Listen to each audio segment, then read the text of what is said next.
Hello and welcome. Some days the world feels loud, full of chatter, rushing, and noise that just blends together. Like the low hum in the courtroom where I work. Most days are like that. Papers shuffle, lawyers talk, people come and go, cases blur into one long stream of unhappy moments. But then there are days that cut through the noise, days that stop your heart for a second. Days you remember long after you've gone home. This is the story of one of those days. And it started with a man who didn't say a word. He sat there on the hard wooden bench, waiting for his turn. His name was Arthur Jenkins. That's what the file said. The charge wasn't serious.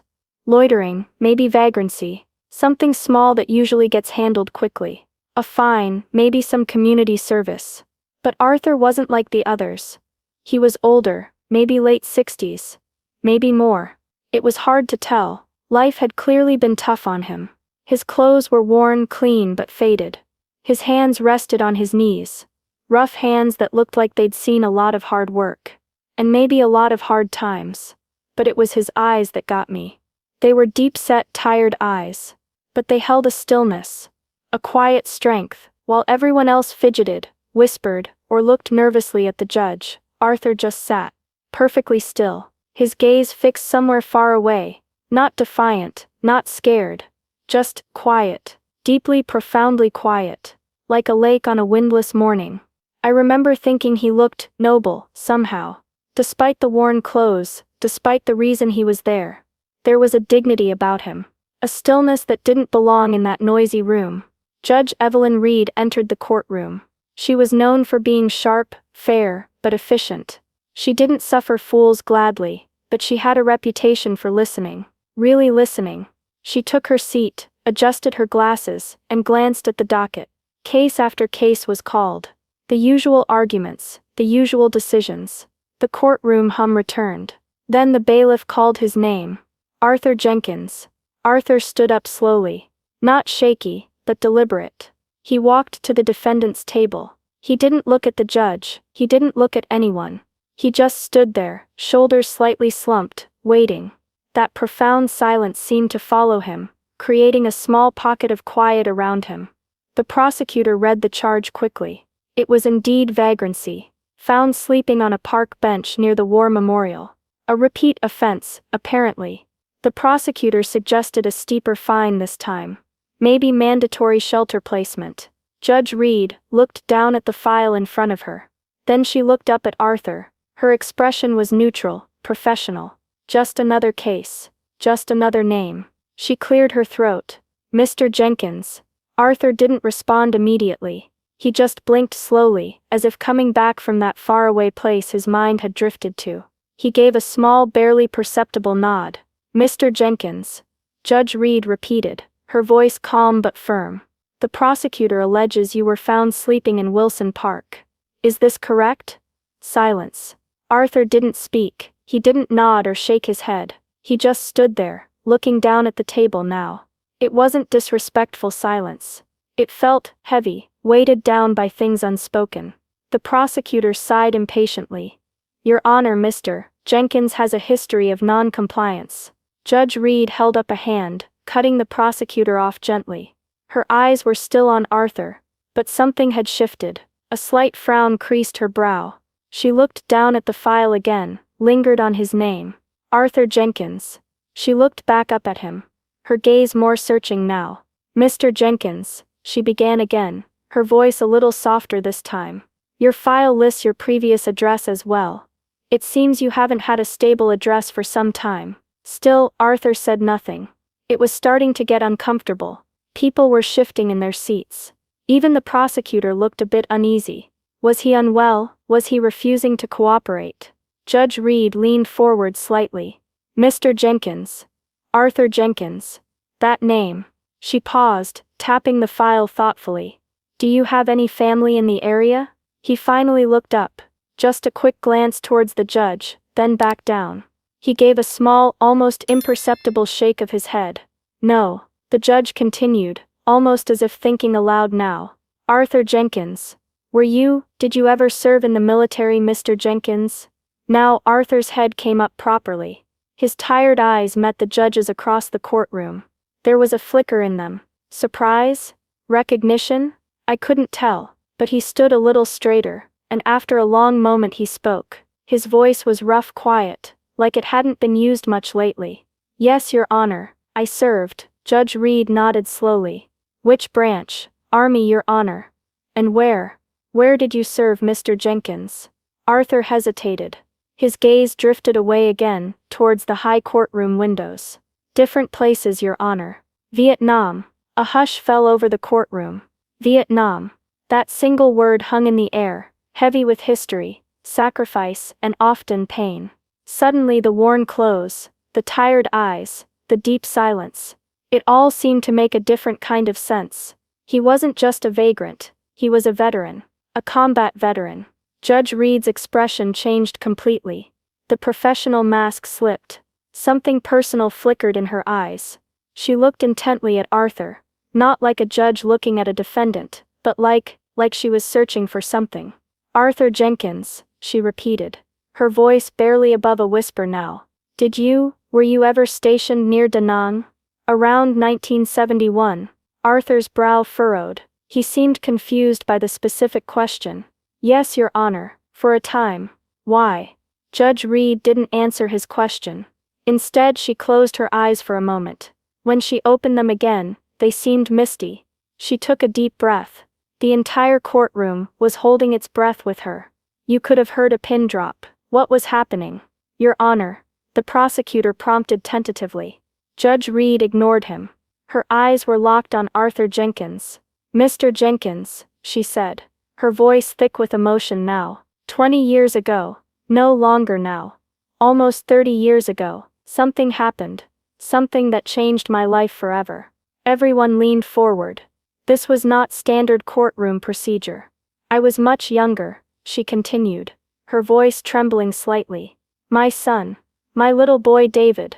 He was only 6 years old. We were at a park. A big 4th of July picnic. Crowded. Noisy.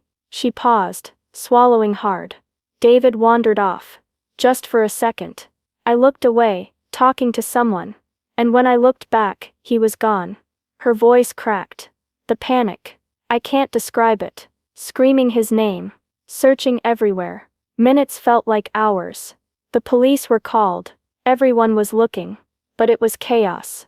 Arthur was listening intently now, his quiet stillness replaced by a focused attention on the judge. He'd wandered near the old quarry. Judge Reed went on, her eyes distant, lost in the memory. Down a steep embankment, hidden by bushes. He'd slipped, fallen. He was trapped, crying, hurt. We couldn't hear him over the fireworks and the crowd. She took another shaky breath. But someone else did. Someone heard him. A man. Her gaze snapped back to Arthur Jenkins, sharp and piercing. A young man, wearing faded army fatigues. He was sitting alone, away from the crowds, just watching. Like he didn't belong there. Arthur's eyes widened slightly. A flicker of dawning memory perhaps. This man, Judge Reed said, her voice growing stronger. He heard David's cries, when no one else did. He scrambled down that dangerous slope without a second thought. He reached my son, comforted him, checked him over. David had broken his arm. She pointed a trembling finger, not accusingly, but almost reverently, towards Arthur. That man carried my little boy. My David, carefully back up the embankment. He flagged down a police officer, made sure David was safe with me, and then, her voice dropped again. And then, he just disappeared. Melted back into the crowd. Before I could even properly thank him. Before I could even get his name. The courtroom was absolutely silent. Everyone understood where this was going. But we waited for her to say it. All I remembered, Judge Reed whispered, tears now freely tracking down her cheeks, was the name patch on his fatigues. Faded. Like his clothes today. It read, Jenkins. She looked straight at Arthur, her eyes pleading, hoping. Mr. Jenkins. Arthur, was that you? Were you that soldier? Arthur Jenkins stood frozen. His face was pale. His mouth opened slightly, then closed again. He looked down at his rough hands, then back up at the judge. The faraway look was gone. His eyes were clear now, filled with a mix of confusion, memory, and something else. Maybe shame.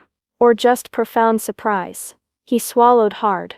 His quiet voice when he finally spoke filled the silent courtroom. Yes, Your Honor, he admitted softly. I think I remember that day. The little boy, near the quarry. He shook his head slightly. I never knew what happened to him after I gave him to the officer. I just went on my way. Judge Reed let out a choked sob. It wasn't loud, but it echoed in the stillness. He's fine, she managed to say. David is fine. He's a grown man now. He has children of his own. Because of you. She wiped her eyes quickly, trying to regain composure, but her voice was thick with unshed tears. I looked for you, she said to Arthur. For years I looked. I wanted to thank you. To tell you what you did. You saved him. You saved everything for me that day. You were a hero. Arthur Jenkins flinched at the word hero. He looked down again, his shoulders slumping once more, as if the weight he carried was suddenly heavier. I wasn't a hero, Your Honor. Just did what anyone would do. No, Judge Reed insisted gently. Not just anyone. You did. A young soldier, likely dealing with your own burdens from the war. You stopped. You listened. You acted.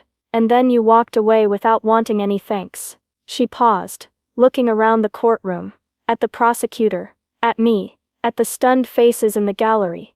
This man, she declared, her voice ringing with conviction.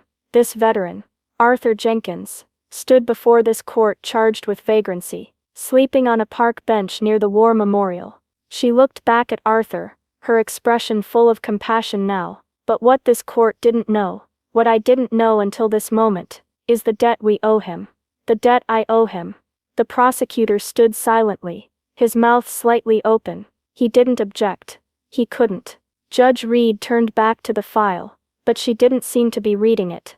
Mr. Jenkins, she said formally, though her tone was anything but. The circumstances that brought you here today are clearly complex. It seems life after service hasn't been easy for you. Arthur gave another small, almost imperceptible nod.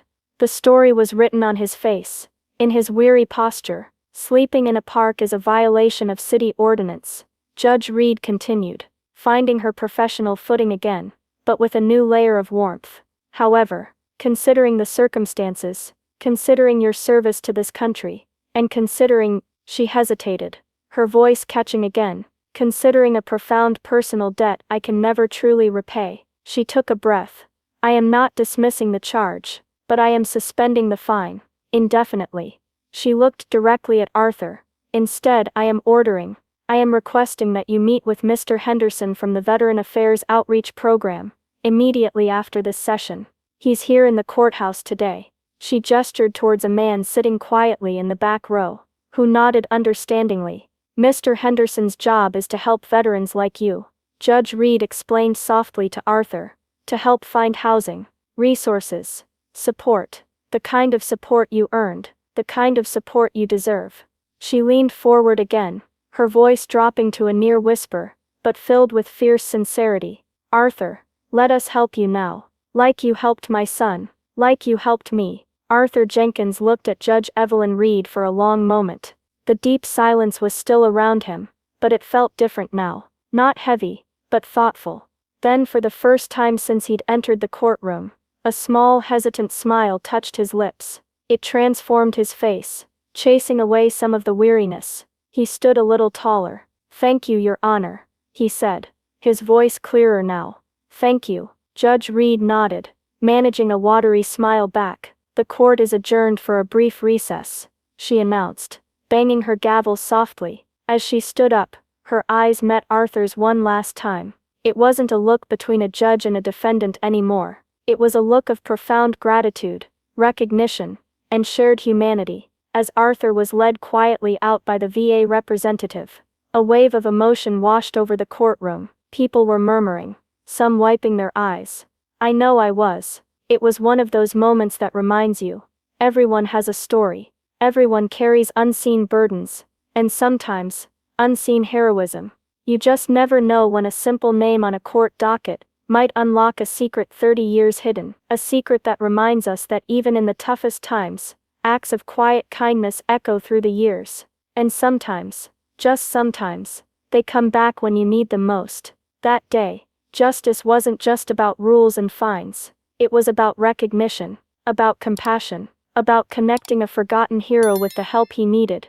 Thanks to a judge who never forgot the stranger who saved her son, Arthur Jenkins walked out of that courtroom, still quiet, but somehow, lighter. And Judge Reed, she showed that sometimes, the most powerful judgments come straight from the heart. What did you think of Arthur's story? It really makes you think about the hidden stories all around us, doesn't it? If this story touched your heart, please give it a thumbs up. Leave a comment below sharing your thoughts, or perhaps a time when a small act of kindness made a big difference. Don't forget to subscribe to the channel for more true stories like this one, and please share this video with others who might appreciate it. Thank you for listening. Until next time, take care.